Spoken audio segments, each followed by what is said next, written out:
ఉదయం నుంచి మనం మాట్లాడుకుంటున్నటువంటి మాటలన్నీ, మనం నేర్చుకుంటున్నటువంటి క్రొత్త లేకపోతే పాత సంగతులన్నీ కూడా మళ్ళీ ఒకసారి నేను జస్ట్ ఒక సారాంశ రూపంలో మీ ముందు పెడతాను. దాని తర్వాత మనం ఏవైతే మాటలు మాట్లాడుకున్నామో, మనం ఏవైతే క్రొత్త డైమెన్షన్స్, క్రొత్త కోణాలలో వాక్యాన్ని పరిశీలించే ప్రయత్నం చేశామో ఈ సందర్భానికి తగినంతలో, నిజానికి చెప్పాలంటే కొత్త కోణం ఏవి కాదు, గత 2000 సంవత్సరాలుగా క్రైస్తవ సంఘం మనకు నేర్పిస్తూ వస్తున్నటువంటి బోధనే అని నేను ఉదయం చెప్పాను. అయినప్పటికీ కొన్ని విషయాలు నేను మీ ముందు మనస్ఫూర్తిగా మీ ముందు ఒప్పుకోవాలి అని ఆశపడుతున్నాను. ఏంటి అంటే, మనం అందరము కూడా ఒక్కొక్కరము ఒక్కొక్క రకమైనటువంటి అవగాహనలో పెరిగాం. మనందరము కూడా ఒక్కొక్క రకమైనటువంటి దృక్పథంలో బైబిల్ను చదివే ప్రయత్నం చేస్తూ ఉంటాం. అది తప్పు కాదు. అలాంటి దృక్పథంలో మనం ఎదగటములో ఒకరి నుంచి ఒకరు నేర్చుకోవటము మనకు మంచిదే, మనకు తప్పు లేదు. ఉదయం నుంచి మనం మాట్లాడుకుంటున్నటువంటి మాటల్లో ఒకవేళ ఏదైనా సరే మీరు ఆలోచించే కోణంలో కాకుండా అందుకు వైరుధ్యమైన కోణం మీకు ఏదైనా కనిపిస్తే, నేను చెప్పిన విషయాల్లో వాటిని పెద్ద మనసు చేసుకుని మీరు భరించినందుకు మళ్ళీ ఒకసారి కృతజ్ఞతలు తెలియజేసుకుంటున్నాను. నేను నేర్చుకోవడానికి ఇష్టపడే వ్యక్తిని, నేను నేర్చుకోవటానికి నాకు ఇంకా వయసు ఉంది అని నమ్మే వ్యక్తిని. నాకంటే చిన్నవాళ్ళు నేర్పిస్తే కూడా నేర్చుకోవటానికి నాకు ఏ ఇబ్బంది, సిగ్గు లేనే లేదు. నేను నిజంగా మనస్ఫూర్తిగా ఈ మాట చెప్తున్నాను. ఎందుకు అంటే, ముఖ్యంగా ముస్లింల మధ్య మేము పనిచేసే సమయంలో చిన్న పెద్ద అన్న తేడా లేకుండా అందరము కలిసి ఒకే ఒక్క గోల్ ఉంటుంది, ఆ గోల్కి పనిచేస్తాం. సో అది ఒక అలవాటు. క్రైస్తవ్యంలో మనకు ప్రభు ఇచ్చినటువంటి, ప్రభు తన్ను తాను రిక్తునిగా చేసుకుని వచ్చినటువంటి ఆ గుణమును మనము తెచ్చుకోవడం క్రైస్తవులంగా మన బాధ్యత, మనకు ప్రభు ఇచ్చినటువంటి అవకాశం. కాబట్టి దాన్ని సద్వినియోగం చేసుకోవటానికి నాకు ఏ ఇబ్బంది లేదు. ఒకవేళ ఇప్పుడు ఈ సాయంకాల సమయంలో నేను తిరిగి మీకు ఇవ్వబోయే ఏ విషయాలైతే మీ ముందు నేను తెలియజేయబోతున్నానో ఆ విషయాలను మీరు విన్న తర్వాత మీకు ఇంకా సందేహాలు ఉంటే, మీరు నివృత్తి చేసుకోవడానికి మీకు ఇంకొంచెం సహాయం అవసరం, సమయం అవసరం అన్న ఆలోచన మీకు పుడితే, నేను నా ఫోన్ నంబరు, మా టీం ఫోన్ నంబరు మీకు ఇచ్చి వెళ్తాను. మీరు ఎప్పుడైనా సరే మీ కాపరులు, మీ సహోదరుల అనుమతి తీసుకొని ఫోన్ చేయండి. ఆ అనుమతితో మీరు నేర్చుకోవటానికి, మీ దగ్గర ఉన్నది పంచిపెట్టడానికి, మాకు నేర్పించటానికి అవకాశం ఉంటుంది. కానీ మనస్ఫూర్తిగా నేను మిమ్మల్ని అభినందించే మాట ఒకటి ఉంది. ఏంటంటే, మీరు ఇన్నాళ్ళు ఏ సహోదరులనైతే అనుసరించారో, ఏ సహోదరులైతే మీకోసం పాటుపడుతున్నారో, ఎవరైతే మీకు ఆత్మీయ భోజనం పెడుతున్నారో, ఎవరైతే మిమ్మల్ని కడుతున్నారో, వారి గురించి ఒక మాట చెప్తాను. హెబ్రీయులకు రాసిన పత్రిక ఒకసారి చూస్తారా? దేవుని వాక్యము మనకు చాలా స్పష్టతతో కూడినటువంటి వాక్యము. దేవుని వాక్యంలో ఉన్నటువంటి మాటలను మనము ఎప్పుడు కూడా, ముఖ్యంగా ఆజ్ఞలను మీరటానికి వీలు లేదు. ఆజ్ఞలను మనము తప్పకుండా పాటించి తీరాలి. అందులో మనకు వాక్యోపదేశకులుగా ఉన్న వారి పట్ల మన బాధ్యతను నేను మీకు ఒకసారి గుర్తు చేస్తున్నాను.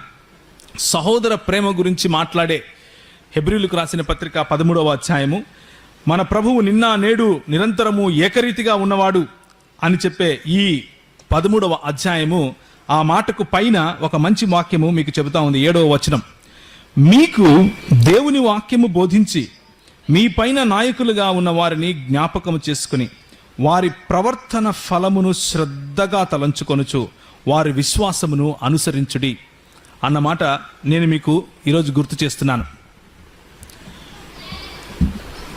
మీకు ఎవరైతే వాక్యోపదేశం చేసి మిమ్మల్ని ప్రభువులో కడుతున్నారో వారి యొక్క విశ్వాసమును వెంబడించటము మీ బాధ్యత. లేఖనాధారంగా మీకు కరెక్ట్ అనిపించిన, మీరు కన్విన్స్ అయిన సిద్ధాంతాన్ని మీరు పట్టుకొని ఉండటం మంచిది. అలాంటి సిద్ధాంతంలో ఎదగటం మంచిది.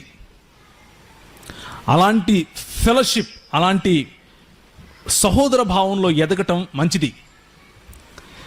ఎంత డాక్ట్రిన్ లేకపోతే సిద్ధాంతము తెలిసినప్పటికీ మనుషులతో సహోదర భావం లేకుండా మనుషులు కలిసి ఎదగలేని పరిస్థితిని మనము సమాజంలో క్రియేట్ చేస్తే అంతకంటే దరిద్రమైనటువంటి క్రైస్తవ్యం ఇంకొకటి లేదు.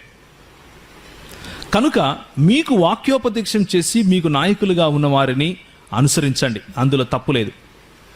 అయితే ప్రేమపూర్వకంగా నేను ఇంకొక ఆహ్వానాన్ని మీకు ఇస్తున్నాను. ఏంటి అంటే, వాక్యంలో ఉన్నటువంటి సత్యాన్ని, ఒకవేళ వాక్యము తన్ను తాను బయలుపరుచుకున్నటువంటి దేవుని యొక్క సత్యాన్ని విపులంగా వాక్యపు వెలుగులో మీకు అర్థమయ్యే విధంగా మీ దగ్గరికి వస్తే దాన్ని మీరు ఆలోచించండి, దాన్ని మీరు మంథన చేయండి, దానితో కొన్ని రోజులు గడపండి, దానితో కొన్ని రోజులు నిద్రించండి, మేధో మదనం జరిగించండి, మీకు వాక్యోపదేశం చేసిన వారితో కలిసి ప్రార్థించండి, అర్థం చేసుకునే ప్రయత్నం చేయండి. మరి కూడిక ప్రారంభం ముందు చెప్పిన సహోదరుడు చెప్పినటువంటి మాటను మళ్ళీ ఒకసారి గుర్తు చేస్తున్నాను. రాత్రికి రాత్రే మనకు తెలియాలి అన్నటువంటి రూల్ ఏమీ లేదు. రాత్రికి రాత్రే మనం అన్నీ తెలిసేసుకోవాలి అన్నటువంటి భ్రమలో ఉండాల్సిన అవసరం లేదు. రోజుకొక మెట్టు మనం ముందుకు వెళుతూ కలిసి ప్రభువును మహిమపరిచే అవకాశం మనకు ఉంది. దీన్నే ఏమంటాము అంటే, క్రైస్తవ దృక్పథంలో ఒక చక్కటి మాట సెయింట్ ఆగస్టిన్ గారు ఒక మాట అన్నారు. ఏమన్నారు అంటే, ఇన్ ఎసెన్షియల్స్ యూనిటీ అన్నారు. అంటే అతి ప్రాముఖ్యమైనటువంటి క్రైస్తవ సిద్ధాంతాలలో కాంప్రమైజ్ అయ్యే క్వశ్చనే లేదు. అతి ప్రాముఖ్యమైనటువంటి క్రైస్తవ సిద్ధాంతాలలో ఎటువంటి పరిస్థితిలో వైరుధ్యాన్ని సహించే అవకాశం లేదు. ఇన్ నాన్ ఎసెన్షియల్స్ యూనిటీ అంటే ప్రాముఖ్యము కాని కొన్ని విషయాలు కొన్ని ఉంటాయి. ఉదాహరణకు తెల్ల బట్టలు వేసుకుంటేనే బాప్తిసం ఇస్తాను, నెత్తికి నూనె పెట్టుకుంటేనే చేయి పెట్టు బలలో, ఇలాంటి కొన్ని నాన్ ప్రాముఖ్యం, అతి ప్రాముఖ్యం కానివి కొన్ని ఉంటాయి. వాటిలో మనకు స్వాతంత్రం ఉంది. In non essentials freedom or liberty, స్వాతంత్రం మనకు ఉంటుంది. అన్ని విషయాల్లోనూ ఇదే కరెక్ట్, ఇట్లే చేయాలి అని దేవుని వాక్యం చెప్పని విషయాల్లో కూడా చెప్పే కొన్ని విషయాలు మరి సంఘంలో మనం చూస్తూ ఉంటాం కదా, వాటిలో మనకు స్వాతంత్రం ఉంది. But in everything else charity, మిగిలిన అన్ని విషయాల్లోనూ ప్రేమ చూపించాలి.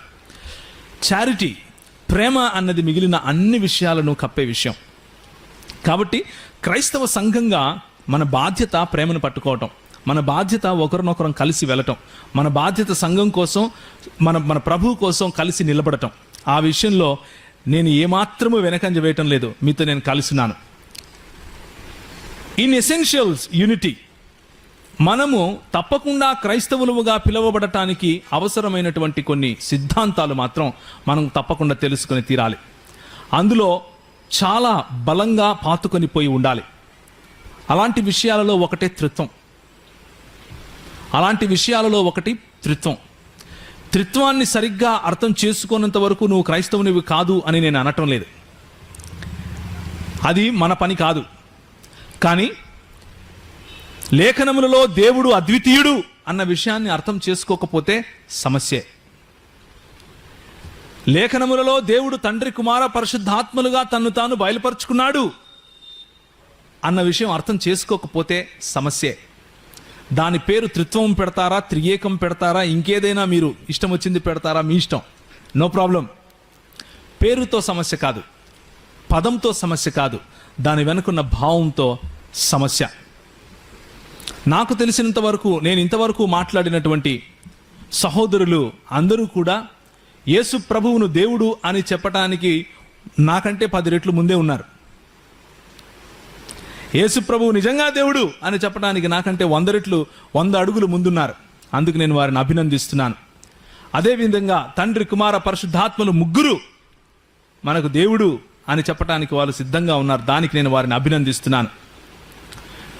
మిగిలిన ఇక్కడ అక్కడ ఉన్నటువంటి గ్రే షేడ్స్, ఇక్కడ అక్కడ ఉన్నటువంటి అవగాహనలో ఉన్నటువంటి తారతమ్యాలు, అవగాహనలో ఎదగవలసినటువంటి, అవగాహనలో పెరగవలసినటువంటి అవకాశం నాకు, తర్వాత నేను మాట్లాడినటువంటి సహోదరులకు ఏదైతే ఉందో అది ప్రభువు తన సమయంలో తప్పకుండా పొడుస్తాడు. ఇన్ ఎవ్రీథింగ్ ఎల్స్ చారిటీ, దానికి ప్రేమ పనికొస్తుంది. ప్రేమ మాత్రమే మనల్ని కడుతుంది. కాబట్టి సహోదరులు ఐక్యత కలిగి ఉండటం వాక్య సారాంశంలో ఒక భాగం అన్న విషయము నేను మీకు గుర్తు చేస్తున్నాను. ఈరోజు 2 విషయాలు నేను మీతో మాట్లాడుతాను. మొదటిది, యేసు ప్రభు దేవత్వానికి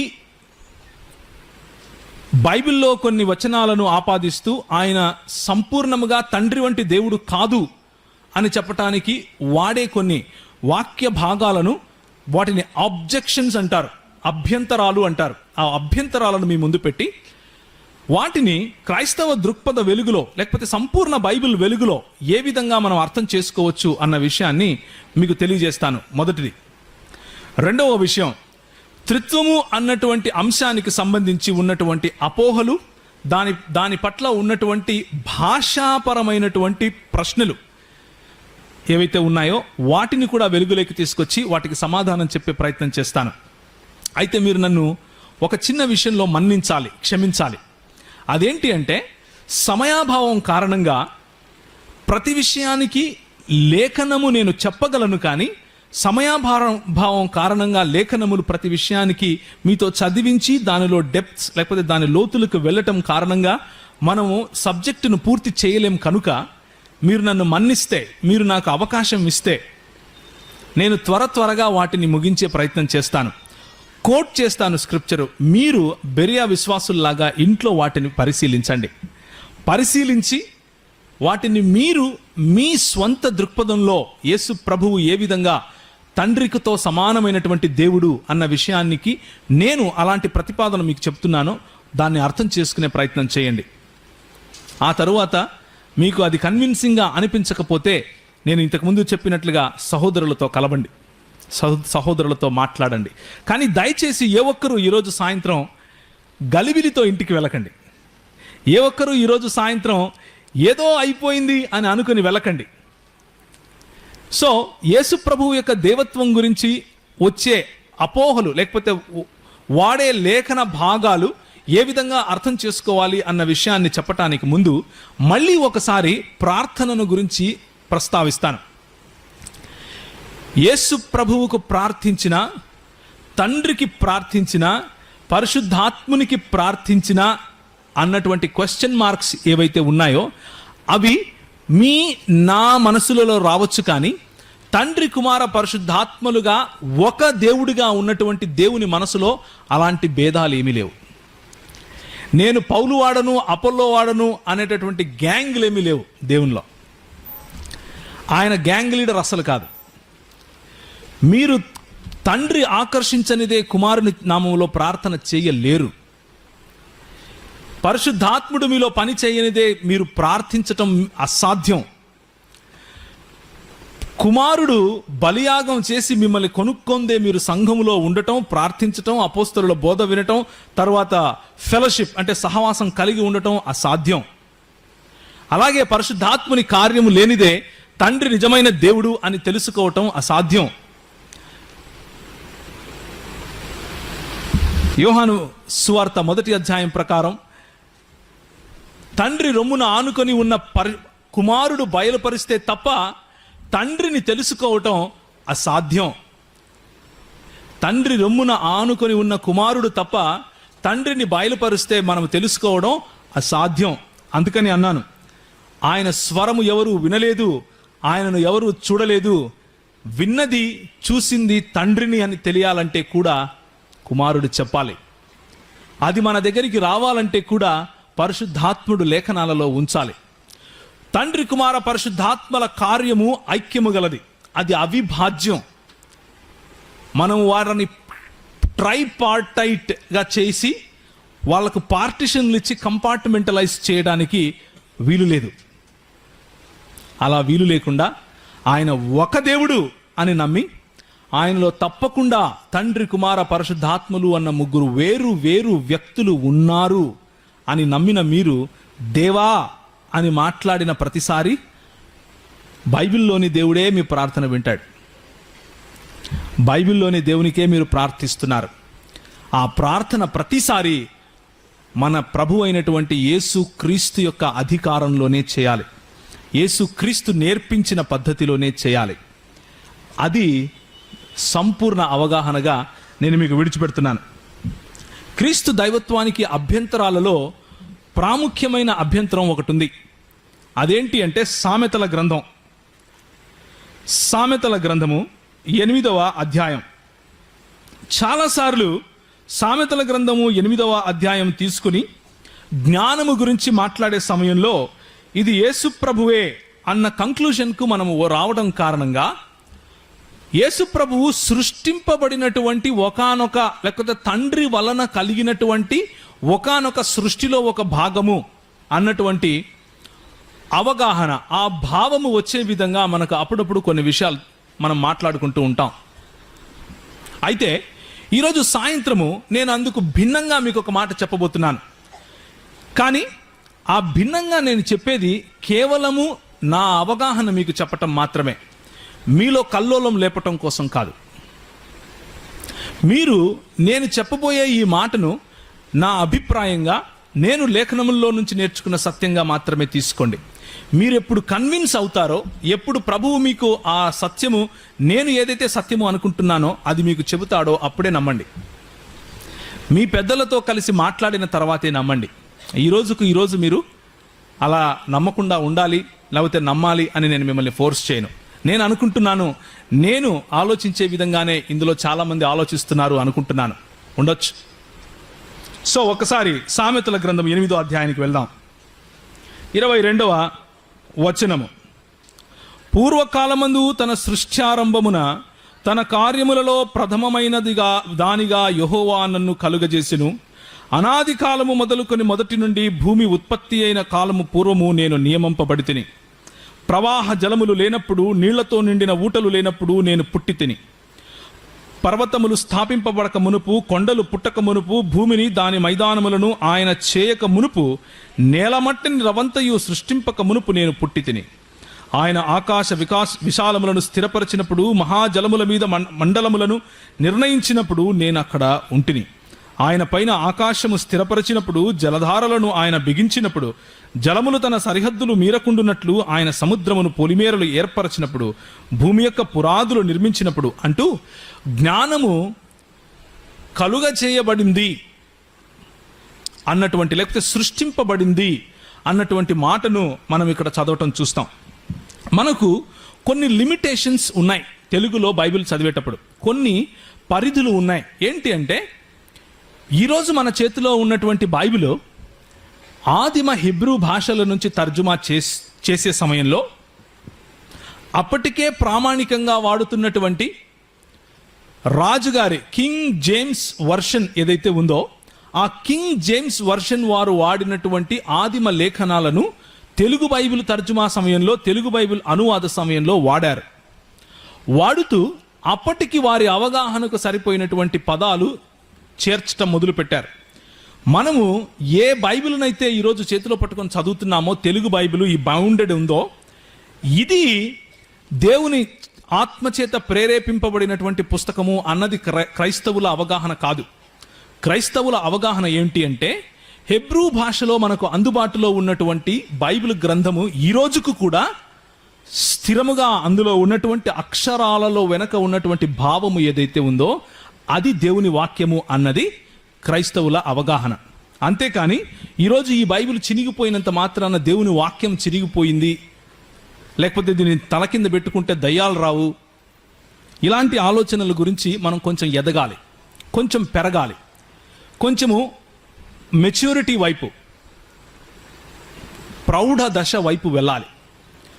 నిజానికి బైబిల్ గ్రంథము అని దేన్ని మనం బైబిల్గా గుర్తిస్తున్నాము అంటే, 66 పుస్తకాలు ఉన్నటువంటి మూల భాషలలో ప్రవక్తలకు వెలువడినటువంటి దేవుని వాక్యము ఏదైతే ఉందో దానిని బైబిల్ గ్రంథంగా మనము ఏ మార్పులు లేనిది అని భావిస్తున్నాం, దాన్ని నమ్ముతున్నాం.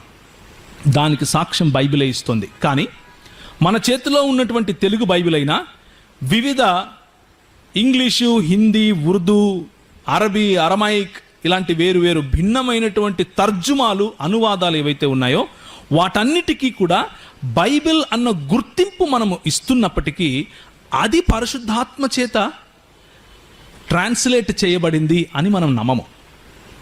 అది మన నమ్మకం కాదు. క్రైస్తవులు ఆ విధంగా నమ్మరు. పరిశుద్ధాత్ముడు ట్రాన్స్లేట్ చేయలేదు. పరిశుద్ధాత్ముడు ఒరిజినల్ స్క్రిప్చర్స్ మనకిచ్చాడు, మూల వ్రాత ప్రతులు మనకిచ్చాడు. ట్రాన్స్లేట్ చేయటానికి పరిశుద్ధాత్ముడు సహాయం చేశాడు మనకు. మన సొంత బుద్ధిని మనము వాడి ట్రాన్స్లేట్ చేసాం. ఆ సమయంలో కొన్ని పదాలు చాలా చక్కగా వాడాం. ఉదాహరణకు ఉదయం నేను చెప్పినప్పుడు అద్వితీయుడు అన్న పదం చెప్పాను. చాలా స్పష్టంగా అసలు అలాంటి పదము ఆలోచించి పెట్టినందుకు వాళ్ళకు కృతజ్ఞత చెప్పాలి. కొన్ని చోట్ల అంత పర్ఫెక్ట్ అంటాం కదా మనం, పరిపూర్ణమైన పదాలు కొన్నిసార్లు దొరకవు. ఉదాహరణకు సామెతలు 8లో ఒక్కసారి చూస్తారా? పూర్వకాలమందు తన సృష్ట్యారంభమందు తన కార్యములో ప్రధానమైన దానిగా యెహోవా నన్ను కలుగజేసెను అన్నప్పుడు వాడినటువంటి హిబ్రూ పదముకు నిజానికి దానికి ఉన్నటువంటి ఒరిజినల్ మీనింగ్ ఏమిటి అంటే యెహోవా నన్ను కలిగి ఉండెను అని అర్థం. హీ పొసెస్డ్ మీ అన్న అర్థం ఇంగ్లీష్లో వస్తుంది. మీరు జెమిసన్కి వెళ్ళినా, మాథ్యూ హెన్రీకి వెళ్ళినా, పోలీస్కు వెళ్ళినా, కానిస్టేబుల్కి వెళ్ళినా, లేకపోతే బనియన్కి వెళ్ళినా, మెజారిటీ ఇంక్లూడింగ్ రైట్ ఫ్రమ్ 3వ సెంచరీ నుంచి రాస్తూ వచ్చినటువంటి ఏ వ్రాతప్రతులకు వెళ్ళినా కానీ ఈరోజు వరకు కూడా అదే అర్థం. ఆయన కలిగి ఉండెను అని ఉంటుంది, కలుగా చేసెను అని ఉండదు. ఇది తర్జుమాలో మనకున్నటువంటి ఒకానొక ఇబ్బంది. అంతేకాని జ్ఞానము ఘోషించుచున్నది అని అన్నప్పుడు మనం ఏం చేశాము అంటే జ్ఞానానికి పర్సానిఫికేషన్ ఇచ్చాం. అంటే జ్ఞానానికి వ్యక్తిత్వం ఆపాదించాం. ఈ విషయంలో ఒక క్లారిటీ మనకు కావాలి. జ్ఞానము కేవలం 8వ అధ్యాయంలో ఘోషిస్తే మాత్రమే యేసు ప్రభువు, మిగిలిన చోట్ల ఘోషిస్తే యేసు ప్రభువు కాదు అన్నటువంటి మన అవగాహనను ఒకసారి మనం పరిశీలించుకొని చూడాలి. ఎందుకని మిగిలిన చోట్ల జ్ఞానము ఘోషిస్తే యేసు ప్రభువు కాదు? 1 కొరింథీలో ఉన్నటువంటి యేసు ప్రభువు, దేవుని జ్ఞానము యేసు అన్నటువంటి మాటల గురించి చెప్తున్నాను. ఎందుకని 8వ అధ్యాయంలో ఉన్నటువంటి జ్ఞానము ఘోషిస్తే యేసు అన్న ప్రశ్న మీరు ఒకసారి వేసుకొని చూడాలి. ఒకసారి గమనించినట్లయితే 7వ అధ్యాయం, ఈ 8వ అధ్యాయంలో ఉన్నటువంటి జ్ఞానము గురించి 7వ అధ్యాయంలో ఒక చక్కటి మాట ఉంటుంది. 7వ అధ్యాయము 4 అనుకుంటాను, ఒక్కసారి చూస్తారా? 7వ అధ్యాయం 4. జ్ఞానముతో నీవు నాకు అక్కవనియు, తెలివితో నీవు నాకు చెలికత్తెవనియు చెప్పుము. ఈ జ్ఞానం గురించే 2వ అధ్యాయం నుంచి మాట్లాడుతూ వస్తున్నారు. కాంటెక్స్ట్ ఏమి చేంజ్ అవ్వలేదు, సందర్భం ఏమీ చేంజ్ అవ్వలేదు. ఆ సందర్భం అలాగే నడుస్తూ వస్తుంది. ఇది ఒక పోయం, అంటే ఇది ఒక కవిత.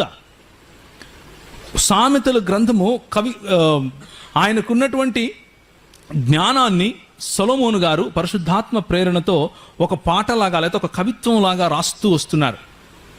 ఆ సమయంలో పరిశుద్ధాత్ముని ప్రేరణతో రాసినటువంటి ఈ మాటల్లో జ్ఞానమును చెలికత్తెగాను, జ్ఞానమును అక్కగాను, తెలివిని చెల్లిగాను పిలవమని ఒక పర్సానిఫికేషన్ జ్ఞానానికి ఇస్తున్నాడు. వ్యక్తిత్వాన్ని మన సొంత వాళ్లకు మనం ఏ విధంగా అయితే దగ్గరగా ఉంటామో, మన కుటుంబస్తులుగా ఉంటారో అలాంటి సంబంధం మనం కలిగి ఉండాలి అన్నట్లుగా ఆంథ్రోపోమార్ఫిక్ భాష మాట్లాడుతున్నాడు. అంటే సాదృశ్యపరమైనటువంటి ఒక వ్యక్తిత్వాన్ని ఒక జ్ఞానము అన్న పదానికి ఇస్తున్నాడు. ఒకవేళ మనము ఇదే స్టాండర్డ్ యేసు ప్రభువుకు పెడితే యేసు ప్రభువును అక్కా చెల్లి అని మనం పిలవలేం. ఒక్కసారి ఆలోచించి చూడండి. 8వ అధ్యాయంలో యేసు ప్రభువును గురించి ఒకవేళ ఇది అయితే, పూర్వకాలమందు తన సృష్ట్యారంభమును తన కార్యములో ప్రథమమైన దానిగా యెహోవా నన్ను కలుగజేసెను అని ఉంటే, అనాది కాలము మొదలుకొని మొదటి నుండి భూమి ఉత్పత్తి అయిన కాలము పూర్వము నేను నియమింపబడితిని అని ఉంటే, ఒకానొకప్పుడు దేవుడు జ్ఞానము లేని వాడుగా ఉన్నాడు అని చెప్పాల్సి ఉంటుంది. అలా చెబుదామంటారా? మీరే ఆలోచించండి. జ్ఞానము లేని దేవుడు కూడా ఉండి ఉంటాడు అన్నది మీరు ఒప్పుకుంటాను అంటే అది యేసు ప్రభువు అని ఒప్పుకోవడానికి పెద్ద సమస్య ఏమీ లేదు. దేవుడు కలిగి ఉండెను అని రావాల్సినటువంటి మాటను కలుగజేసెను అన్నటువంటి తర్జుమాలో ఉన్నటువంటి మిస్టేక్ అది, అంతే. ఈ రోజుకు కూడా మన దగ్గర ఉన్నటువంటి ఆదిమ వ్రాత ప్రతులు ఈ రోజుకు అలాగే ఉన్నాయి. మీరు ఒకసారి కావాలంటే వాటిని వెలికి తీసి చూడవచ్చు. పెద్ద కష్టమేమి కాదు, అస్సలు కాదు. ఇంటర్నెట్ యుగంలో అస్సలు కష్టం కాదు. మీరు చేయాల్సిందల్లా ఏమిటి అంటే హిబ్రూ అని టైప్ చేయాలి. ఆ తర్వాత అక్కడ ఉన్నటువంటి పదము సామెతలు 8 22 అని కొడితే అదే వస్తుంది హిబ్రూలో. దాని మీనింగ్ డిక్షనరీలో వెతకాలి అంతే. దేర్ఫోర్ ఒక్కసారి ఆలోచించండి. జ్ఞానమనుకను వ్యక్తిత్వం గనక మనము ఆపాదిస్తే ఇదే 8వ అధ్యాయంలో ఒక్కసారి చూడండి, దాని క్రింద జ్ఞానమనే నేను ఎక్కడ ఉన్నాను అని అంటుంది. చెప్పండి, ఎక్కడ ఉన్నాను అంటుంది?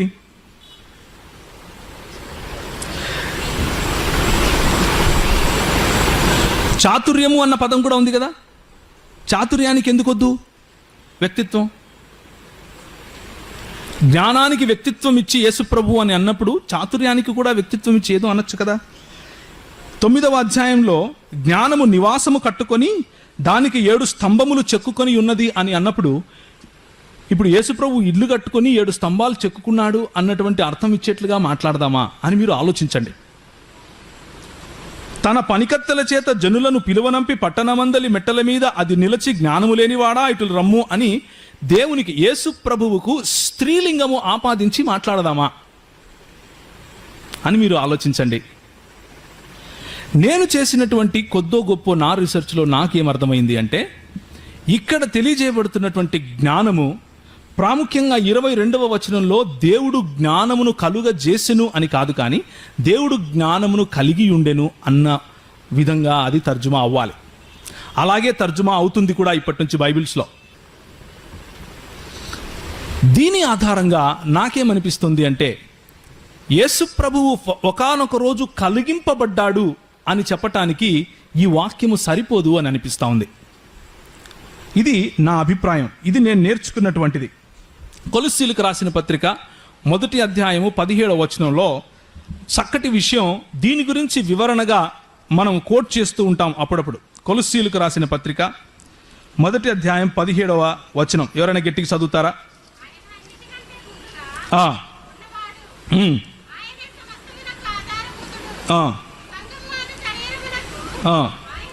ఆయనే శిరస్సు, ఆయనకు అన్నిటిలోనూ ప్రాముఖ్యము కలుగు నిమిత్తము ఆయన ఆది అయి ఉండి మృతులలో నుండి లేచుటలో ఆది సంభూతుడు ఆయన. నేను ఒక వీడియో చూద్దాం అనుకున్నాను మీకు, కానీ ప్రస్తుతానికి ఆ వీడియో ఇందులో లేదు కాబట్టి నేను చూపించట్లేదు. నా ల్యాప్టాప్లో లేదు కాబట్టి ఫోన్లో ఉంది. దాన్ని ఆది సంభూతుడు ఉందని దగ్గర ఉంటే చూడు, లేకపోతే తొందరపడద్దు. ఆది సంభూతుడు అన్నటువంటి మనము ఇచ్చే డెఫినేషను క్రైస్తవేతరులు ఏ విధంగా వాడుకుంటారో ఒకసారి చూడండి. ముస్లింలు ఇదే వచనం పట్టుకొని ఏం చెప్తారు అంటే, మీకు ఎంతమంది దేవుళ్ళు అని అడుగుతారు. మీరు ఒక దేవుడు అని అంటే అప్పుడు యేసు ఎలా దేవుడు అంటారు. మీరు యేసు కూడా దేవుడే అంటే మీకు ఎంతమంది దేవుళ్ళు అంటారు. లేదండి యేసు చిన్న దేవుడు అని మీరు చెబితే వాళ్ళు ఆహో కొలస్సీలకు రాసిన పత్రిక 1వ అధ్యాయం 17 ప్రకారం చెప్తున్నారా, ఆయన ఆది సంభూతుడు అని ఉంది కదా. ఆది సంభూతుడు అంటే ఏమిటి? ఆది యందు సంభవించిన వాడు అన్న అర్థం చెప్తూ ఉంటారు. ఆది సంభూతుడు అంటే ఆది యందు సంభవించిన వాడు అన్న అర్థము అని ఎవరు చెప్పారు? డిక్షనరీలో కొడితే అలా వచ్చింది అన్న సమాధానం ఇస్తారు. బైబిల్లో వాడినటువంటి పదాలకు బైబిల్ సమాధానం చెప్పాలి. ఏ కాంటెక్స్ట్లో, ఏ సందర్భంలో ఆయన ఆది సంభూతుడు అన్న విషయాన్ని మనం అర్థం చేసుకోవాలి. ఇక్కడ ఇదే కొలస్సీలకు రాసిన పత్రికను దాని కాంటెక్స్ట్, దాని సందర్భంలోనే చదువుదాం. వేరే వచనాలకు వెళ్ళాల్సిన అవసరం కూడా లేదు. ఒకసారి చూడండి. ఆయన 14 నుంచి నేను చదువుతున్నాను. ఆయన మనలను అంధకార సంబంధమైన అధికారములో నుండి విడుదల చేసి తాను ప్రేమించిన తన కుమారుని యొక్క రాజ్య నివాసులుగా చేసెను. ఆ కుమారుని యందు మనకు విమోచనము అనగా పాపక్షమాపణ కలుగుచున్నది. ఆయన అదృశ్య దేవుని స్వరూపి అయి సర్వ సృష్టికి ఆది సంభూతుడై ఉన్నాడు. ఆయన ఏ విధంగా ఆది సంభూతుడు అంటే సర్వ సృష్టికి ఆది సంభూతుడు. దానికి కొన్నిసార్లు మనం ఇచ్చే అవగాహన ఎలా ఉంటుంది అంటే, మొట్టమొదటిగా తండ్రి అయిన దేవుడు కుమారుణ్ణి సృష్టించాడు, ఆ కుమారుడు మిగిలినవన్నీ సృష్టించాడు అన్నటువంటి అవగాహన చెప్పే ప్రయత్నం కూడా మనం చేస్తూ ఉంటాం అప్పుడప్పుడు. కానీ దేవుని వాక్యం అలా చెప్పట్లేదు. దేవుని వాక్యం ఏం చెప్తుంది అంటే, ఏలయనగా ఆది సంభూతుడు అన్న మాటకు ఎక్స్ప్లెనేషన్ పౌలు అక్కడే ఇస్తున్నాడు. సర్వ సృష్టికి ఆయన ఆది సంభూతుడై ఉన్నాడు. ఏలయనగా ఎందుకంటే ఆకాశమందున్నాయి, భూమి అందున్నాయి, దృశ్యములు అదృశ్యములు, సింహాసనములు, ప్రభుత్వములు, ప్రధానులు, అధికారులు సర్వము ఆయన యందు సృజింపబడెను అని ఉంది. ఈయన సృష్టికర్త కిందికి వస్తున్నాడే కానీ సృష్టి కిందికి రావటం లేదు. సృష్టికర్త కిందికే వస్తున్నాడు కానీ సృష్టి కిందికి రావటం లేదు. మనము ఇంతకు ముందు సెషన్లో చూసుకున్నప్పుడు రెవల్యూషన్ అంటే ప్రకటన గ్రంథము 5వ అధ్యాయంలో ప్రతి సృష్టము ఆయనను ఆరాధించటానికి ఆయన ఎదుట సాగిలపడింది అని చూసాం. ఈయన సృష్టి అయితే ఈయనను ఒకవేళ వేరే వాళ్ళు ఆరాధించేలా ప్రభువు చేస్తున్నాడు, దేవుడు చేస్తున్నాడు అంటే ఆయన పెట్టినటువంటి ఆజ్ఞను ఆయన ధిక్కరిస్తున్నాడు అని అర్థం. ఆజ్ఞాతిక్రమం పాపమైతే దేవుడు పాపం చేశాడా అన్న ప్రశ్న వస్తుంది. యేసు ప్రభువు సృష్టికర్త కేటగిరీలో ఉన్నాడు, సృష్టి అనే కేటగిరీలో కాదు. ఇక్కడ ఆది సంభూతుడు అన్న పదానికి అసలైన అర్థము ఏమిటి అంటే ఆయన ప్రోటోటోకోస్ అన్న పదం వాడారు గ్రీక్ భాషలో. ప్రోటోటోకోస్ అంటే అర్థం ఏమిటి అంటే అన్నిటిపైన ప్రాముఖ్యత గలవాడు, అన్నిటిపైన అధికారము గలవాడు, అన్నింటినీ కలుగజేసిన వాడు, అన్నింటికి ముందున్నవాడు అని అర్థం. అన్నిటికంటే ముందు కలిగిన వాడు అన్న అర్థము ప్రోటోటోకోస్ అన్న పదానికి రాదు. మీరు కావాలి అంటే రాసుకోండి, ప్రోటోటోకోస్ అన్న స్పెల్లింగ్ రాసుకుని గ్రీక్ భాషలో చాలా ఈజీ. కొలస్సీలకు రాసిన పత్రిక 1వ అధ్యాయం 17వ వచనం సింపుల్గా గ్రీక్లో సెర్చ్ చేయండి, వస్తుంది. దాన్ని క్లిక్ చేయండి, మీనింగ్ మీకు తెలుస్తుంది. అది ఆది యందు సంభవించిన వాడు కాదు, ఆది నుండి ఉన్నవాడు, ఆది నుండి అన్నిటిపైన ప్రాముఖ్యత గలవాడు. ఇదే పాట, ఇదే టోకోస్ అన్న పదము అదే 1వ అధ్యాయంలో కొంచెం క్రింద ఉంటుంది చూడండి. ఆయన అన్నింటికంటే ముందుగా ఉన్నవాడు అన్న అర్థము ఆయనే ఇస్తున్నాడు అక్కడ. ఆయనే సమస్తమునకు ఆధారభూతుడు, సంఘము ఆయన శిరస్సు అంటూ అదే మాటను, దాని వివరణను స్వయంగా పౌలే ఇస్తున్నాడు. ఆ వివరణను మనం మర్చిపోయి ఒక్క వచనం పట్టుకుని మనము యేసు ప్రభువు సృష్టి అని చెప్పే ప్రయత్నం చేస్తూ ఉంటాం. డెమి గాడ్, చిన్న దేవుడు అన్నట్లుగా ఆలోచిస్తూ ఉంటాం. దయచేసి మన ఆలోచనను ఒక్కసారి తిరిగి ఆ విషయం గురించి ఆలోచించమని మిమ్మల్ని బ్రతిమాలుకుంటున్నాను. సో ప్రీ ఎమినెన్స్ అన్నది ప్రోటోటోకోస్ అన్న పదానికి అర్థం. ప్రీ ఎమినెన్స్ అంటే ఆయన సృష్టిలోనికి రాక ముందు నుంచి కూడా ఆయన ఉనికికి ఉన్నటువంటి ఆధారాన్ని పౌలు చూపిస్తున్నాడు అన్నటువంటి మాటను నేను మీకు తెలియదు. యోహాను సువార్త 14వ అధ్యాయం 28వ వచనం చూడండి.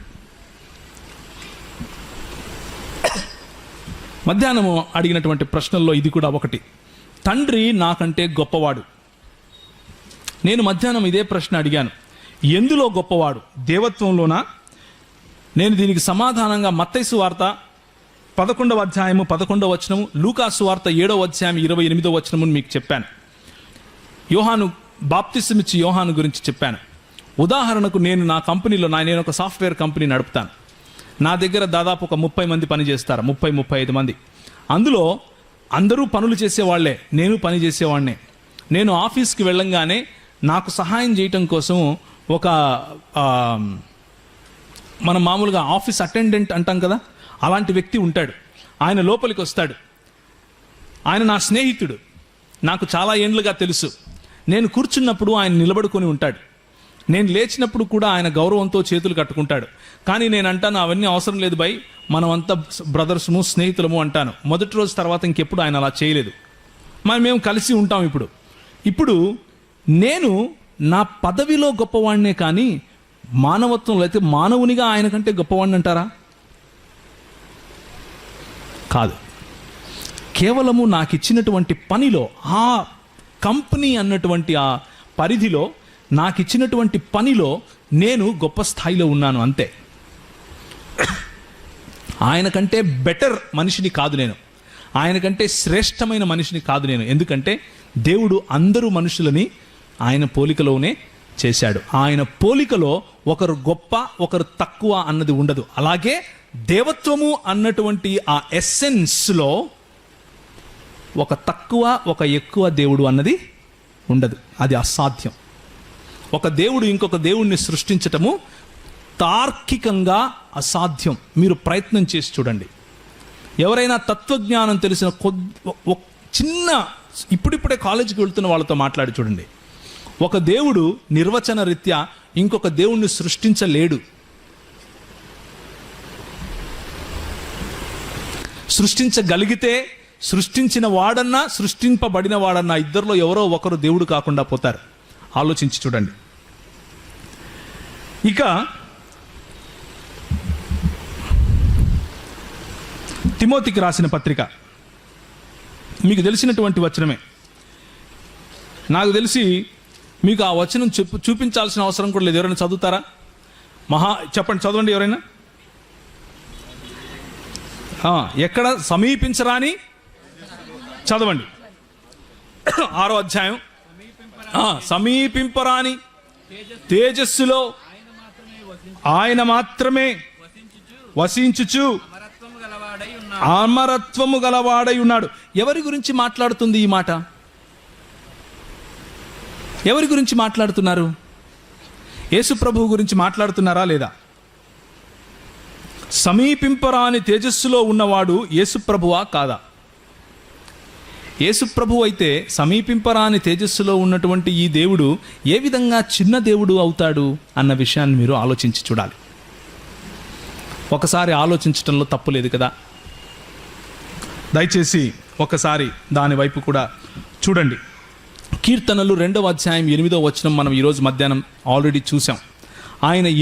ఆయన పుట్టినవాడు. ఇవన్నీ కూడా నేను సామెతల గ్రంథం నుంచి బేస్ చేసుకుని మాట్లాడుతున్నాను. పుట్టినవాడు అనటానికి చూపించే స్క్రిప్చర్ రెఫరెన్సెస్ ఇవన్నీ.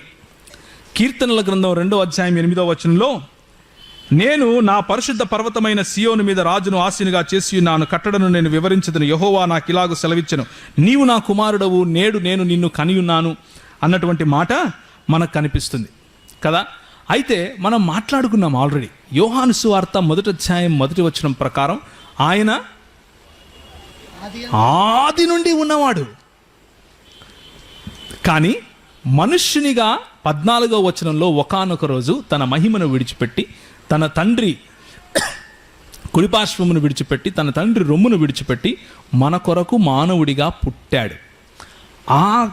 ఆ విషయాన్ని పరిశుద్ధాత్మ పూర్ణుడై కీర్తనాకారుడు చెప్తున్నాడే కానీ యేసు ప్రభువు సృష్టింపబడినటువంటి సృష్టి అని చెప్పటం లేదు. అందుకని యోహాను సువార్త 17వ అధ్యాయం 5వ వచనం నేను మీకు చదివించాను. సృష్టికి ముందు నాకున్నటువంటి మహిమను తిరిగి యేసు ప్రభు అబద్ధంగా అయితే ప్రార్థన చేసి ఉండడు అని నా అభిప్రాయం. ఒకసారి ఆలోచించగలరు. కీర్తనలు 89, 27, ఇర్మియా 31:9 ఈ రెండింటిలోనూ ఏ పదమైతే జ్యేష్ఠపుత్రునికి వాడారో అదే పదము యేసు ప్రభువుకు కూడా వాడారు కాబట్టి, లేకపోతే మనకు కూడా వాడారు కాబట్టి పుత్రులముగా, అదేవిధంగా దేవుడు కూడా కుమారుడే, లేకపోతే యేసు ప్రభువు కుమారుడే, నేను కుమారుణ్ణే కాబట్టే మేమంతా అన్నదమ్ములము అన్నటువంటి ఆలోచన వస్తూ ఉంటుంది. అన్నదమ్ములము అన్న దాంట్లో మనందరము అన్నదమ్ములు అవటంలో ఇబ్బంది లేదు. యేసు ప్రభువు మనకు అన్న అవటంలోనూ ఇబ్బంది లేదు. కానీ యేసు ప్రభువు వంటి కుమారుణ్ణే నేను అని చెప్పటానికి ఉన్న ఇబ్బంది చెప్తాను. యోహాను సువార్త 3వ అధ్యాయము 16వ వచనంలో ఏ విధంగా అయితే 6వ అధ్యాయము 4వ వచనం ద్వితీయోపదేశ కాండంలో అద్వితీయ దేవుడు అన్నటువంటి మాట ఉందో, అదే ఎక్స్ప్రెషన్ గ్రీక్లో మోనోజిని అని ఉంటుంది. ది వన్ అండ్ ఓన్లీ, ఆయన వంటి వాడు ఇంకొకడు లేడు అన్నటువంటి అర్థం వచ్చేలాగా యోహాను సువార్త 3వ అధ్యాయం 16వ వచనంలో, కాగా దేవుడు లోకమును ఎంతో ప్రేమించును, అద్వితీయ కుమారునిగా పుట్టిన వాని యందు విశ్వాసముంచి ప్రతివాడును, అద్వితీయ కుమారునిగా, మామూలు కుమారులం కాదు, నీలాగా నాలాగా దత్తపుత్రులము కాదు. యేసు ప్రభువు నీకు నాకు లాగా దత్తపుత్రుడు కాదు. ఆయన అద్వితీయ కుమారుడు. హీఈస్ మోనోజినాస్, అంటే ఆయన వంటి కుమారుడు ఇంకొకడు లేడు అని అర్థం. మనము స్పష్టంగా మన కళ్ళ ముందు కనిపించే భావాలను విడిచిపెట్టకూడదు. మనము చాలా ఈజీగా అర్థం చేసుకోవాలి. మత్తయి సువార్త 2వ అధ్యాయం 11వ వచనం ఎవరైనా చదువుతారా?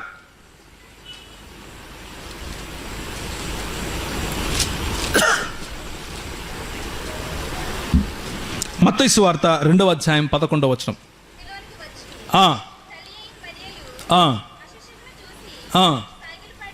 సాగిలపడి ఆయనను పూజించి అన్నప్పుడు యేసు ప్రభువును ఈ ఎవరైతే జ్ఞానులు వచ్చారో వారు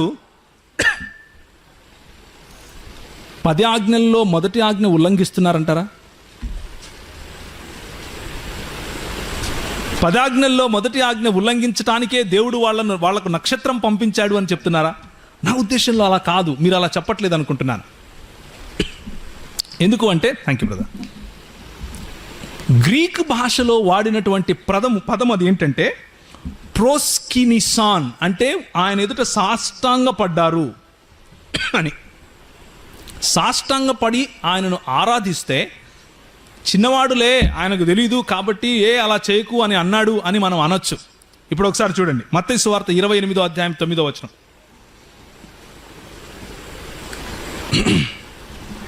యేసు వారిని ఎదుర్కొని మీకు శుభమని చెప్పాను.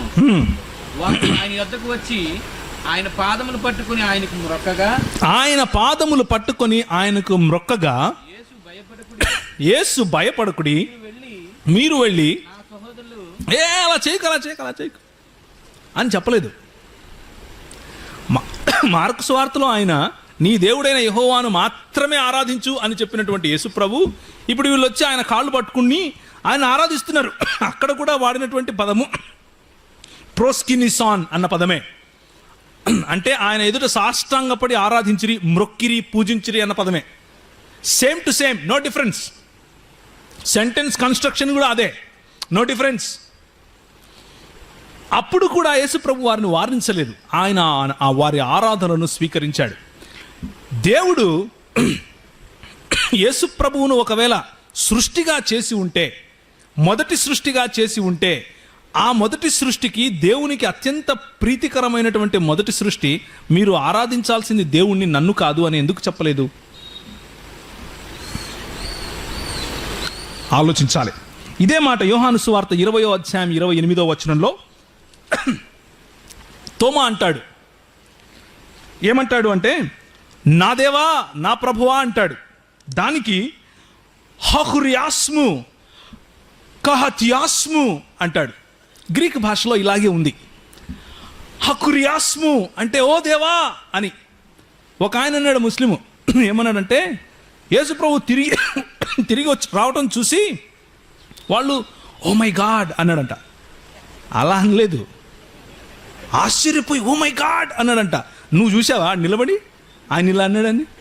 వాక్యం ఏం చెప్తుంది? హెబ్రీయుడు అన్నాడు అక్కడ. ఏమంటున్నాడు? హకురియాస్ము అంటే oh my god, oh my god. కహతియాస్ము నా ప్రభువా నా దేవా అని. అంటే నేను కాదు నీ ప్రభు అన్నాడా? No no. మన ప్రభువును ఆరాధించటానికి మనకు ఈ ఆనవాళ్ళు చాలు. ఆయన పుట్టినప్పుడు ఆరాధన స్వీకరించాడు, ఆయన తిరిగి లేచినప్పుడు శిష్యుల ద్వారా ఆరాధన స్వీకరించాడు, తోమా వచ్చి ఆయనను ఆరాధించినప్పుడు ఆయన ఆరాధన స్వీకరించాడు. తర్వాత మనం ఈరోజు మధ్యాహ్నం చూసాం 5వ అధ్యాయం 7 నుంచి 14 వరకు ప్రకటన గ్రంథం. మనం చేయబోయేది అదే.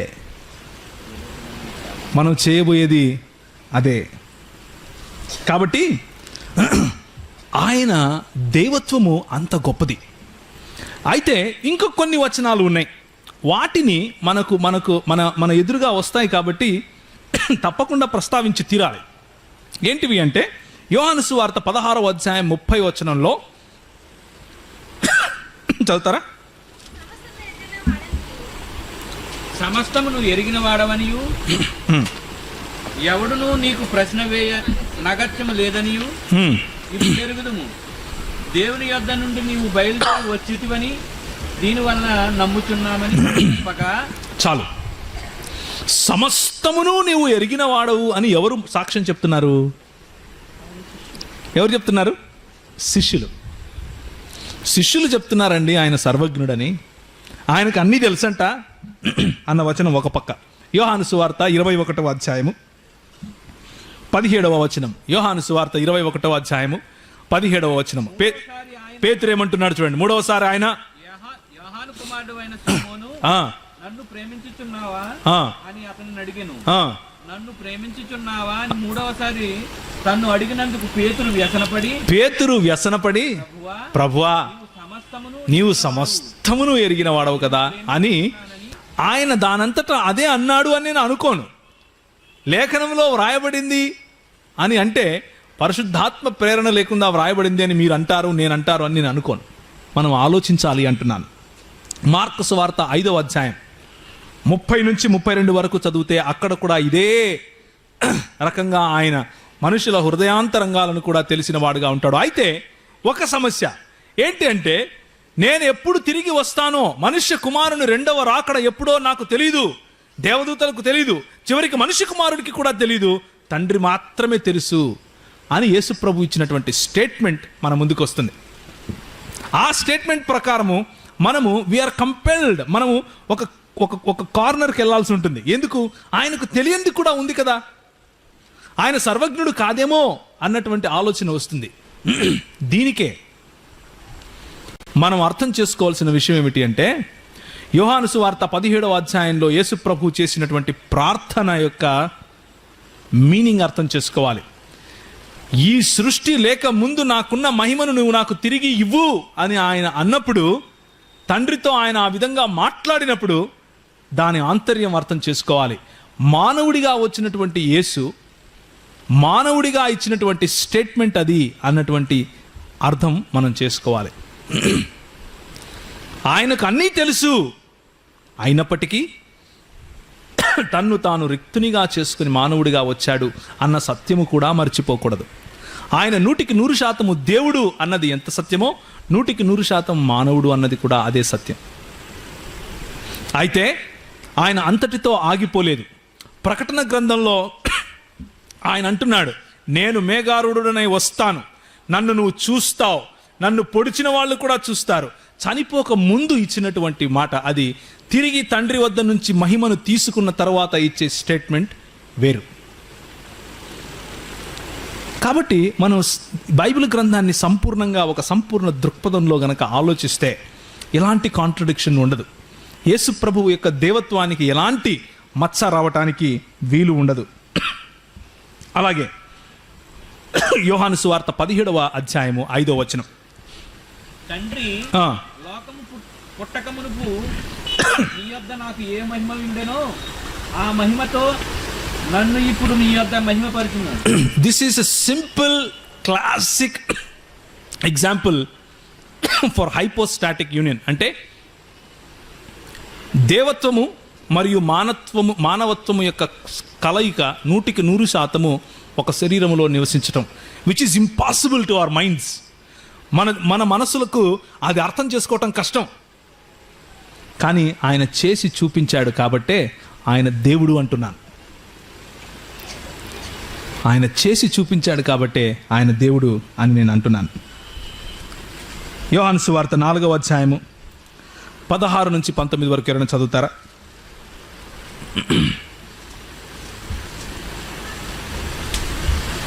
యేసు, నీవు వెళ్ళి నీ పెనిమిటిని పిలుచుకొని ఇక్కడికి రమ్మని ఆమెతో చెప్పెను. ఆ స్త్రీ, నాకు పెనిమిటి లేడనగా యేసు ఆమె, నాకు పెనిమిటి లేడని నీవు చెప్పిన మాట సరియే, నీకు 5 పెనిమిట్లుండ్రి. అయితే యేసు ప్రభువుకు అన్ని విషయాలు తెలుసు అన్న విషయం మనం చెప్పినప్పటికీ ఇలాంటి క్వాలిటీస్ ప్రవక్తలు కూడా ప్రదర్శించారు. కొంతమంది ప్రవక్తలు ప్రవచనం చెప్పారు ఈ విధంగా. కానీ యేసు ప్రభువుకు ఉన్నటువంటి డిస్టింక్ట్ క్వాలిటీ, ఆయనకు మాత్రమే ఉన్నటువంటి క్వాలిటీ ఏమిటి అంటే, ఆయన కేవలం ప్రవచించటం కాదు, ఆయన ఆ ప్రవచనములను తను పలికినట్లుగా అయ్యేలా చూస్తాడు. యేసు ప్రభువు ప్రామిసెస్ ఇస్తాడు. ప్రవక్తలు ప్రామిసెస్ ఇవ్వలేరు, ప్రవక్తలు ప్రవచిస్తారు. కానీ యేసు ప్రభువు అష్యూర్డ్ ప్రామిసెస్ అంటే వాగ్దానాలు చేస్తాడు, వాటిని నెరవేరుస్తాడు. యేసు ప్రభువు కేవలము జరగబోయేది చెప్పేవాడు కాదు, జరుగుతున్నది చెప్పేవాడు కాదు, నీ హృదయంలో ఉన్న మాటలు చెప్పేవాడు మాత్రమే కాదు, ఆయన నీకు వాగ్దానాలు ఇచ్చి వాటిని నెరవేరుస్తాడు కూడా. ఆయన నీ ద్వారా ఫలాన్ని చేస్తాను పేతురు అంటే చేసి తీరతాడు. ఆయన సంఘముగా మీరు ఇలా ఉంటారు అని, నేను మీకు తోడుగా ఉంటాను అని వాగ్దానం ఇస్తే మనకు తోడుగా ఉంటాడు. 2-3 నా నామమున ఉంటే నేను ఉంటాను అంటాడు, ఆయన ఉంటాడు. అది అలాంటి వాగ్దానాలు ప్రవక్తలు చేయలేరు. ప్రవక్తలు జరగబోయేది మాత్రమే చెప్పగలుగుతారు. కనుక యేసు ప్రభువు నేను తండ్రి లేకుండా ఏమీ చేయలేను అన్నమాట ఎంత వాస్తవమో, తండ్రి వలె నేను కూడా జీవమును కలిగి ఉన్నాను అన్నమాట కూడా అంతే వాస్తవం. తండ్రి లేనిదే నేను ఏమీ చేయలేను అన్నమాట ఎంత వాస్తవమో, అలాగే తండ్రిని ఘనపరచునట్లుగా మీరు నన్ను ఘనపరచవలను అని చెప్పిన మాట కూడా అంతే వాస్తవం. తండ్రి లేకుండా నేనేమీ చేయలేను అన్నమాట ఎంత వాస్తవమో, సృష్ట్యారంభంలో నేను ఉన్నాను అని చెప్పిన మాట కూడా అంతే వాస్తవం. తండ్రి లేకుండా నేనేమీ చేయలేను అని చెప్పిన మాట ఎంత వాస్తవమో, సృష్టికి ముందు నాకు మహిమ తండ్రి దగ్గర ఉండేది, అదే మహిమ నేను ఇప్పుడు తిరిగి పొందుతాను అని చెప్పిన మాట కూడా అంతే వాస్తవం. ఇది తెలుసుకుంటే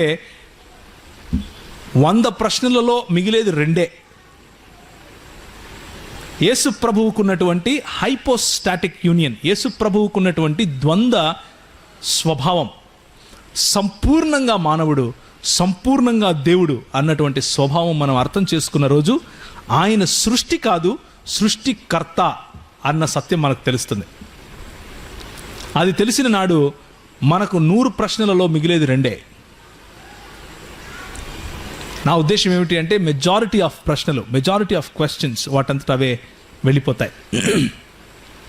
ఇక 2వ భాగానికి నేను వస్తాను. కొన్ని విషయాలు నేను ఇక్కడ జంప్ చేస్తున్నాను, టైం లేదు కాబట్టి. 2వ భాగానికి నేను వస్తున్నాను. త్రిత్వము అన్నటువంటి కాన్సెప్ట్ ఏదైతే ఉందో, ఏదైతే మనం చూస్తూ వస్తున్నామో దాని పట్ల కొన్ని అపోహలు, కొన్ని అభ్యంతరాలు ఉంటాయి. మొట్టమొదటిది మనం అర్థం చేసుకోవాల్సిన త్రిత్వంలో, 3 దేవుళ్ళు మీరు ఆరాధిస్తున్నారా అని అడిగితే కాదు అని చెప్పాలి. అది దేవుని వాక్యం చెప్పే సత్యం. మనము ఒక్క దేవుణ్ణే ఆరాధిస్తున్నాం, 3 దేవుళ్లను కాదు. మోడలిజం అని ఒకటి ఉంది. మోడలిజం అంటే అర్థం ఏమిటి అంటే, ఒకే దేవునిలో ఆ దేవుడే ఒక కుమారునిగా, ఒక తండ్రిగా, ఒక కుమారునిగా, పరిశుద్ధాత్మునిగా వస్తూ ఉంటాడు అంటారు. దీన్ని మోడలిజం అంటారు. మోడలిజం అన్నటువంటి మాటలు నేను మీకు నేర్పటం లేదు, అది నేను విశ్వసించను. అలా విశ్వసించే వారిని క్రైస్తవుల పరిగణనలోకి తీసుకోవడానికి కూడా కష్టమే. ఒక వ్యక్తి అయిన దేవుడు 3 పాత్రలు వేశాడు అని మోడలిజం చెప్తుంది. దాన్ని నమ్మక్కర్లేదు. ఎందుకు నమ్మక్కర్లేదు అంటే, యేసు ప్రభు శిలువ పైన మరణించినప్పుడు దేవుడు లేని ప్రపంచం 3 దినాలు ఉండిందా అని అడగాల్సి వస్తుంది. యేసు ప్రభువు శిలువ పైన మరణిస్తూ ఉన్నప్పుడు నా దేవా నా దేవా నన్నేలా చేయి విడిచితివి అని నిజంగా అన్నాడా లేక డ్రామా లేశాడా అన్న ప్రశ్న అడగాల్సి ఉంటుంది. ఒకవేళ నిజంగా అని ఉంటే తండ్రి తప్పకుండా ఉండాలి. కాబట్టి మోడలిజం అన్నది యేసు లేఖనాల వెలుగులో నిలబడని సిద్ధాంతం. ద్విత్వ సిద్ధాంతం కూడా ఒకటి ఉంది. అంటే యేసు ప్రభువు 100% దేవుడే, తండ్రి 100% దేవుడే, కానీ పరిశుద్ధాత్ముడు మాత్రం దేవుడు కాదు. ఆయన కేవలం ఒక ఫోర్స్, ఒక శక్తి అని చెప్పే సంఘాలు ఉన్నాయి. కానీ లేఖనాధారంగా అది నిలబడదు. ఎందుకు అంటే, పరిశుద్ధాత్ముడు దేవుడు అని చెప్పటానికి, పరిశుద్ధాత్మునికి యెహోవా అన్న పేరు ఇవ్వబడింది అని చెప్పటానికి, పరిశుద్ధాత్ముడు సృష్టిని నడిపించటములోను, మన మన రక్షణ కార్యములోను, ఆ తర్వాత యేసు ప్రభువును తిరిగి లేపటంలోను, యేసు ప్రభువు తిరిగి రావటంలోను, ఇప్పుడు మనతో సహవాసం చేయటంలోను, అన్నిట్లోనూ దేవుని యొక్క గుణ లక్షణాలను స్పష్టంగా ప్రస్ఫుటంగా చూపిస్తాడు. కనుక ఆయన దేవుడు అని నమ్మటం తప్ప వేరే ఆప్షన్ లేదు. వేరే ఆప్షన్ తీసుకుంటే కనీసము పత్రికలలో నుండి 2-3 పత్రికలు, సువార్తలలో నుండి 2-3 దాదాపు 6 ప్యాసేజెస్ మనం తీసి బైబిల్లో నుంచి పక్కన పెట్టాల్సి ఉంటుంది. నిజానికి ఈ ద్విత్వవాదులు అలాగే చేశారు. వాళ్ళ బైబిల్లో ఆయా ప్యాసేజీలు ఉండవు. ప్యాట్రిఫాషనిజం అని ఒకటి ఉంటుంది. అదేంటంటే కుమారుని వలె తండ్రి కూడా శిలువపైనే మరణించాడు అన్నటువంటి వాదం. కుమారుని వలె శిలువపై తండ్రి కూడా మరణించాడు అని చెప్పటం, అది నేను చెప్పటం లేదు. తండ్రి కుమార పరిశుద్ధాత్మలు అవిభాజ్యులు అంటే నా ఉద్దేశం శిలువపైన తండ్రి కూడా చనిపోయాడు అని కాదు. శిలువపైన తండ్రి కూడా చనిపోయి ఉంటే యేసు ప్రభు ఎవరితో మాట్లాడాడు అన్న ప్రశ్న వస్తుంది. ఏ లేఖనము కూడా మిస్ అవ్వటానికి వీల్లేదు. ఏ ఒక్క లేఖనము కూడా మనం విడిచిపెట్టడానికి వీలు లేదు. నెస్టోరియనిజం అన్నటువంటి ఇది దాదాపు 4వ శతాబ్దంలో మొదలైంది. నెస్టోరియన్ సంఘం 6వ శతాబ్దం వరకు సెంట్రల్ ఏషియా ప్రాంతం మొత్తము వ్యాపించింది. అదే నెస్టోరియనిజం మెల్లిమెల్లిగా ఇస్లాంగా మారింది. వాళ్ళు ఏమంటారు అంటే యేసు దేవుని యందలి 2వ వ్యక్తి కాదు, కానీ ఆయన చనిపోలేదు, యేసులో క్రీస్తు అనేవాడు మాత్రమే చనిపోయాడు అని చెప్తారు. అది కూడా నేను మీకు చెప్పట్లేదు. నేను ఎందుకు త్రిత్వం ఏది కాదో చెప్తున్నాను అంటే మీరు ఇక్కడి నుంచి వెళ్ళిపోయేటప్పుడు గలిబిలితో వెళ్ళకూడదు అని. ఇలా చెప్పాడా, దాని అర్థం ఇదా అని నేను చెప్పని మాటలు నా నోట్లో పెట్టకండి. అందుకనే నేను ఇది చెప్పట్లేదు అని చెప్తున్నా. అడాప్షనిజం అని ఇంకొకటి ఉంది. దాని అర్థం ఏంటంటే యేసు దేవుడు దత్తత తీసుకున్న తర్వాత ఆయన దేవునికి కుమారుడయ్యాడు. అంటే యేసు దేవుడు కాదు, సృష్టించాడు, ఒక సృష్టి మాత్రమే, కానీ ఆయన దత్తత తీసుకున్నాడు కాబట్టి ఆయన రెండో దేవుడు అయిపోయాడు. ఆయన కూడా శక్తి సామర్థ్యాలు వచ్చాయి. యోహాను సువార్త 1వ అధ్యాయం తీసేయాలి, కొలస్సీలకు రాసిన పత్రిక 2వ అధ్యాయం తీసేయాలి, 3వ అధ్యాయం తీసేయాలి, ప్రకటన గ్రంథం 5వ అధ్యాయం తీసేయాలి.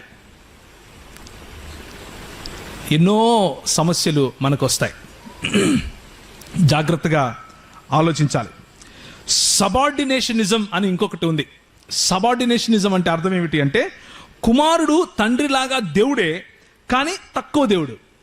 ఇది కొంచెము ఎక్కువగా మన ఆంధ్రప్రదేశ్లో అలవాటు ఉన్నటువంటి అవగాహన.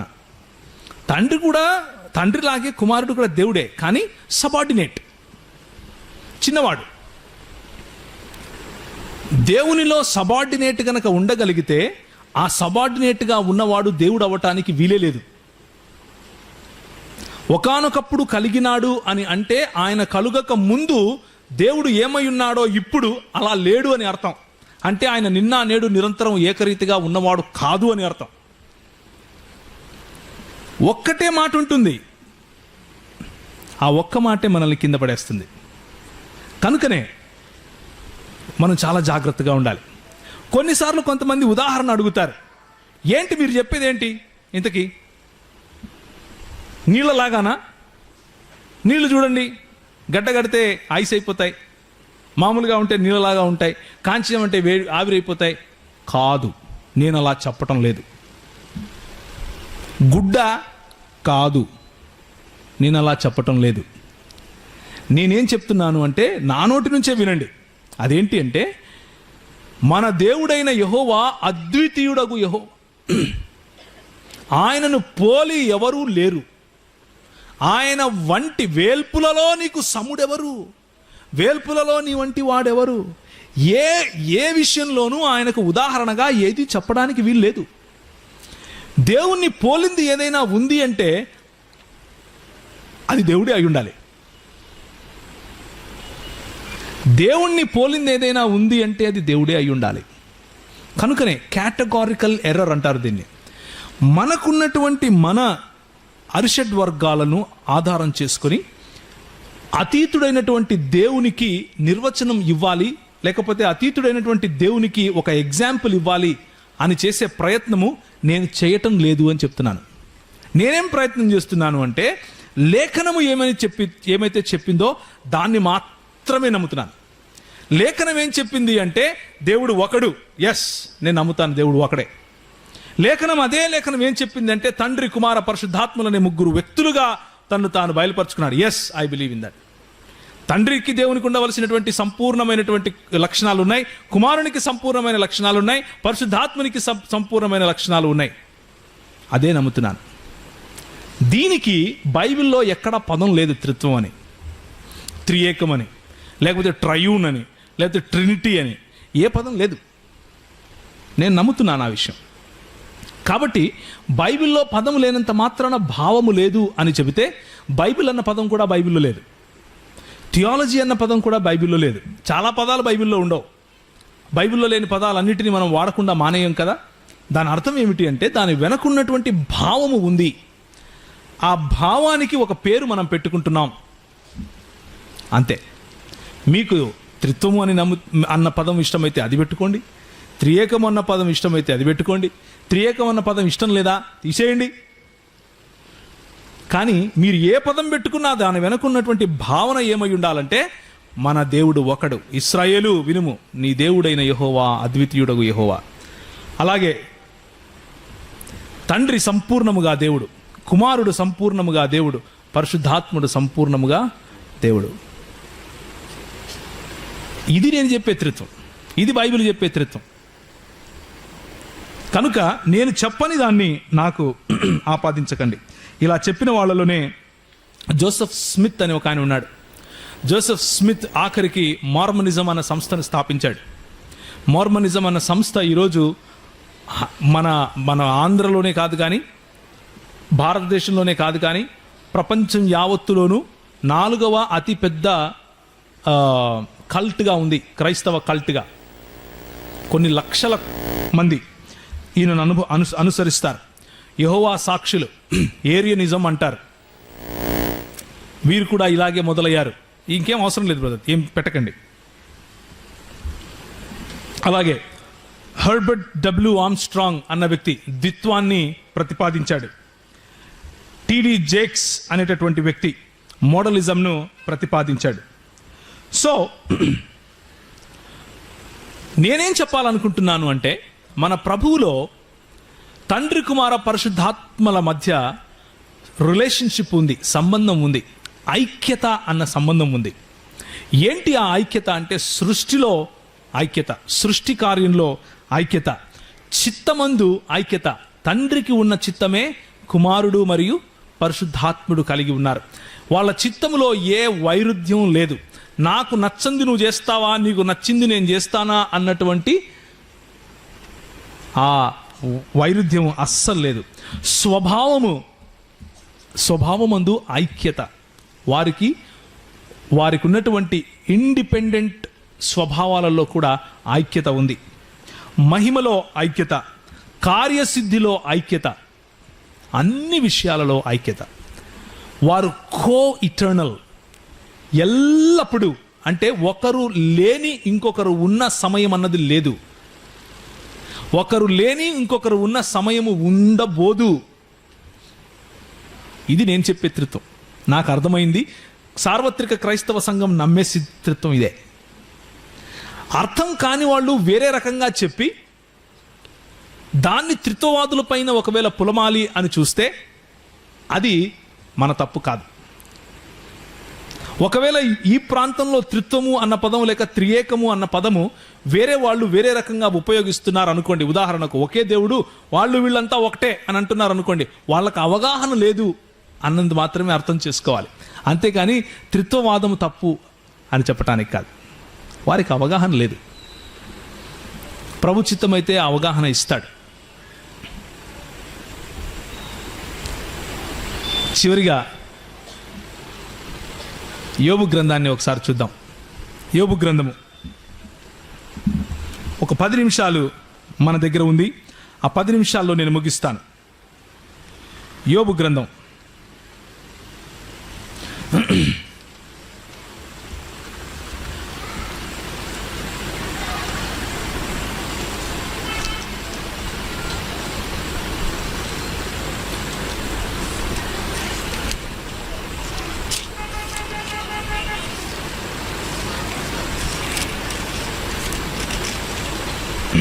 ఓకే.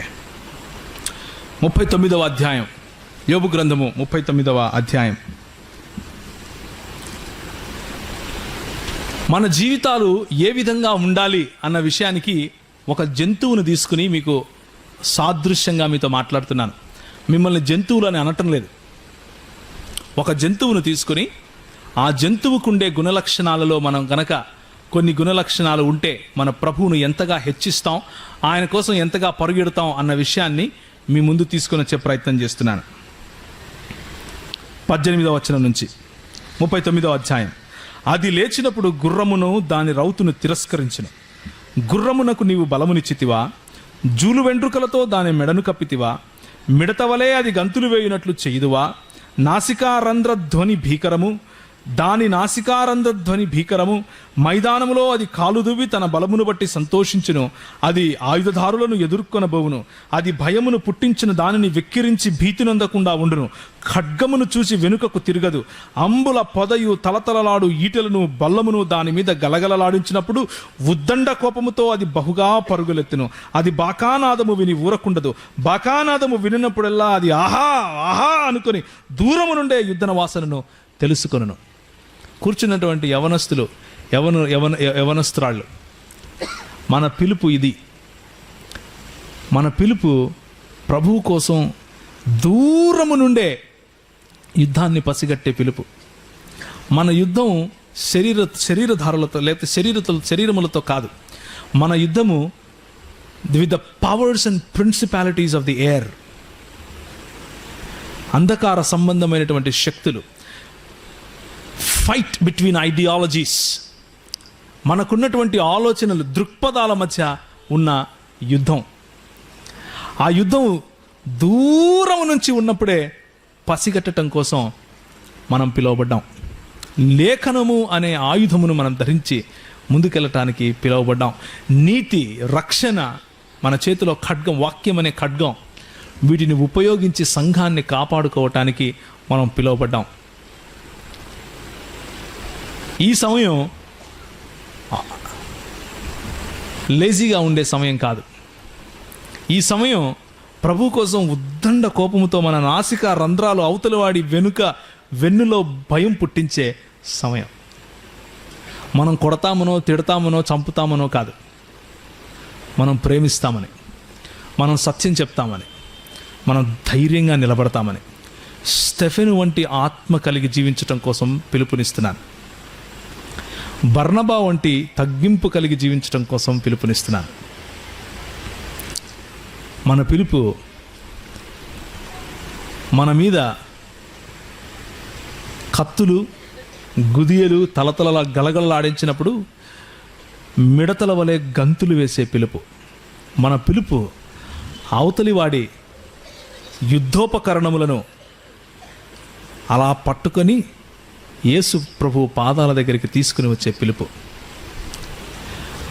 కొరింథీయులకు రాసిన పత్రికలో 10వ అధ్యాయంలో చక్కటి మాట ఉంటుంది. ఇప్పుడు చూడాల్సిన అవసరం లేదు. మనము అపవాది దుర్గములను పడద్రోయటానికి పిలువబడ్డాం.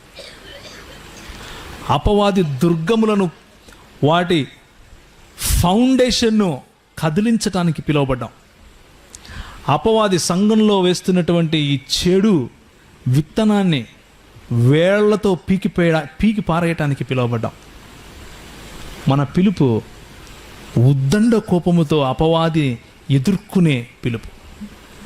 మన పిలుపు వాక్య శక్తితో ప్రతి తర్కాన్ని, ప్రతి ఆలోచనను, ప్రతి ఐడియాలజీని యేసుక్రీస్తుకు వ్యతిరేకంగా, ఆయన దేవత్వానికి వ్యతిరేకంగా వచ్చే ప్రతి ఐడియాలజీని చెరపట్టి ఆయన పాదాలకు తీసుకుని వచ్చే పిలుపు. ఇంక బయలుదేరి కత్తులు అన్నీ తీసుకొని వెళ్ళిపోదాం అని నేను చెప్పటం లేదు. నేను చెప్పేది ఏంటంటే, ఇంకొంచెం ప్యాషనెట్, ఇంకొంచెం దేవుని యొక్క వాక్యంలో లోతులు, ఇంకొంచెం దేవుని కోసం, యేసు ప్రభు కోసం నిలబడే తెగింపు. ప్రభు కోసం నేను బ్రతుకుతాను ఆయన అవకాశం ఇస్తే. ప్రభు లేఖనాలను నేను అస్త్రాలుగా చేసుకుని వాడతాను. ప్రభు సంఘాన్ని చీలుస్తున్నటువంటి వారిని క్షమించే క్వశ్చనే లేదు. ప్రభు ఉనికికి, ప్రభు దేవత్వానికి అడ్డంగా వచ్చే ఏ ఆలోచననైనా సరే చెరపట్టి ఆయన పాదాలకు తీసుకొని రావాలి. ఈ పిలుపు యవనస్తులు తీసుకుంటారని ఆశపడుతూ తలలు వంచుకుంటే ప్రార్థన చేసుకుందాం.